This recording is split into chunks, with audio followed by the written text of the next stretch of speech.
I think the idea of like move fast and break things is a prime example of this, where it's just like we need to win, we need to get something out in the world, and there's less intentionality around the why, or that why might live at a really high level. Like our mission is to democratize X, or to make the world better, or to connect people.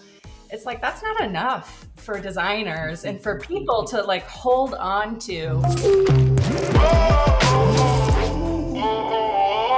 In our pre-call, you were talking about the idea that you really interested in the idea of emotion, or the lost art of emotion. Can you talk a little bit about how you think about that and what it means to you? Having worked across a lot of different sectors of design, and everything from IDEO, which focuses a lot more on human-centered design. And what I loved about it is it felt like you were a journalist, and everything that you do, you could go into people's houses and see how they lived and go explore kind of foreign lands and understand the culture in a way that you never could from kind of ordinary desk research. And so you just are steeped in the realities of people's motivations and in their needs in a way that, for me as a designer, I always care about like what's meaningful here.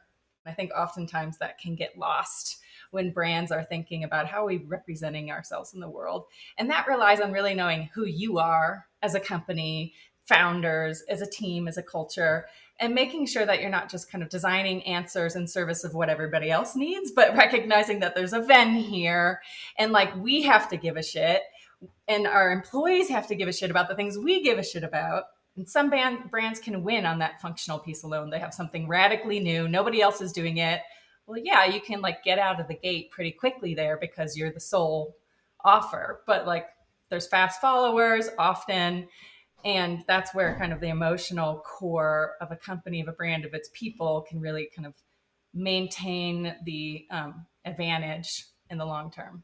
Sometimes where I get disappointed, for lack of a better word, is when I don't see that those internal drivers, those emotional drivers, even for teams, for consumers, being kind of clarified to the extent to which it can really draw the best out of everybody that's working on these and contribute something more meaningful to the world. I think the idea of like move fast and break things is a prime example of this, where it's just like we need to win, we need to get something out in the world, and there's less intentionality around the why, or that why might live at a really high level. Like our mission is to democratize X, or to make the world better, or to connect people.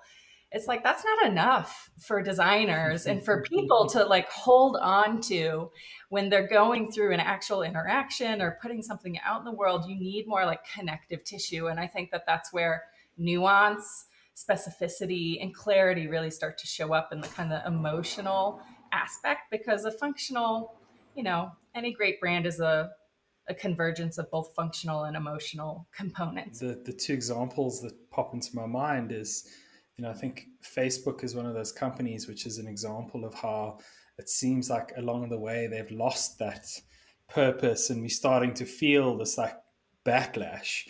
And then the other one, I was reading this fascinating story about the Bumble IPO and how that brand and that product is just imbued with like meaning and the sincerity, and it's almost like two different worlds.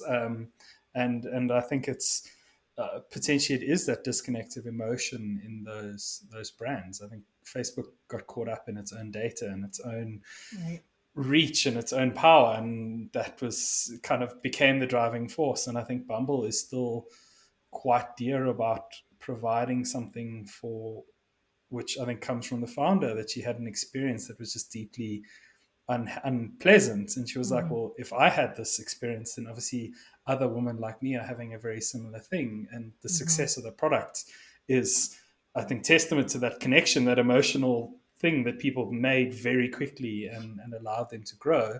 I think when everybody's going heavily into that data, it leaves space for just a really good story, just just something that makes you smile, something that stands out, beautifully from everyone else. And I think that's an opportunity for people who are building brands to to embrace that in a way where everyone's going down the Fiverr route, like cheapest design possible. Yeah.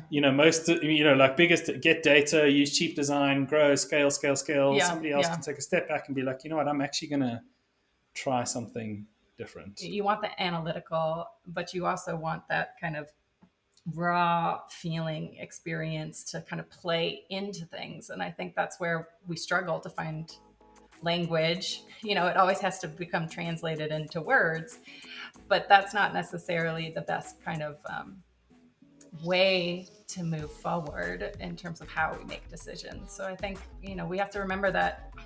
Hello YouTube, I'm Ross Drakes, I'm the founder of Nicework, and thank you so much for your time at watching this video.